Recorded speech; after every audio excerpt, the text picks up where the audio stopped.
Good morning. A sequel to the story about the boy buying the injured dog at the pet store was that when he took it home to his parents were very interested in the fact that he had chosen a crippled dog as his pet. And they wondered about it because he had not been able to handle his own therapy. He had not been willing to do anything extra to try to get better.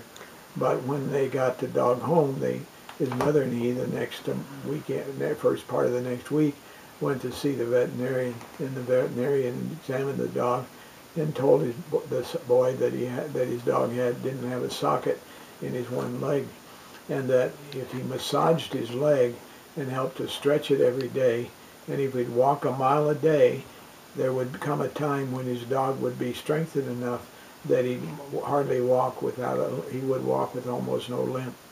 And so the boy began to do that. Every day he'd take his dog for a walk. For 2 months they walked and they stretched and they hurt. But by the time the 3-month time came around, they were walking 3 miles every morning before the boy went to school.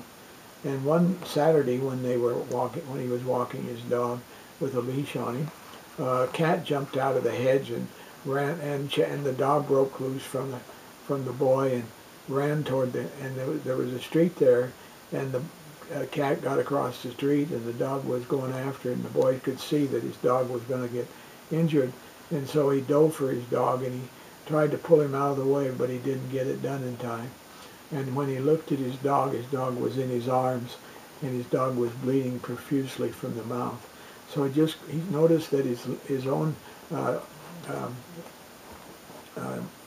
thing down his leg was laying over to the side, so he just ignored it and got up with his dog and he ran frantically. He ran home with all the strength he could. And when he got home, his mother and his dad took him and the dog and they took him to the veterinarian. And while they were at the veterinarian, the boy said something about his own injury, that he ran all that distance without his brace. And his mother said, well, you have a disease of the bone, and if you didn't, exercise would make a difference in getting over it, but you would not follow the instructions of the physical therapist. But when you got the dog and you started walking the dog, and you were doing that to help the dog, in helping the dog, you helped yourself. And you got well. Boy, that's a lesson that every human being could well learn. That when we help somebody else, the turnaround of it is that we're really helping ourselves. That we're not just giving away, but we're receiving. Every time I give something away to somebody, do something special for somebody, I get a reward in return. I get something back. And that's a good lesson for all of us to learn, to begin to walk in such a way that we'll be willing to do for others, not because we'll get something back, but because we love them and we want them to grow. And I'm praying that'll be something that you can do.